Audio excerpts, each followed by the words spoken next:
Hello everyone, তোমরা সবাই কেমন আছো? আশা করছি তোমরা সবাই ভালো আছো আর আমিও ভালো আছি। তো তোমরা দেখতে পাচ্ছ আমরা এখন কোথায় যাচ্ছি।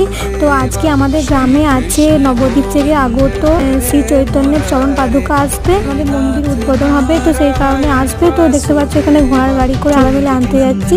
তো পুরো ভিডিওটা তোমরা দেখতে থাকো। আর এখানে দেখতে পাচ্ছ অনেক লোকজন এসেছে, অবশ্যই তোমরা বড় ব্লগ দেখতে পাবে। তো চলো দেখতে থাকো।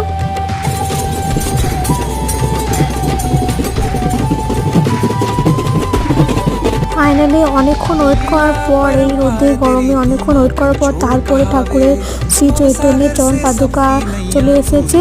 তো এই পার্টটাতে দেখতে পাবে না তোমরা কি কি হতে চলেছে। তো অবশ্যই নেক্সট পার্টের জন্য ওয়েট করো। তো তার জন্য চ্যানেলটা সাবস্ক্রাইব করে রাখো। তো চলো দেখা হচ্ছে আবার নেক্সট পার্টে। তো ভালো থেকো।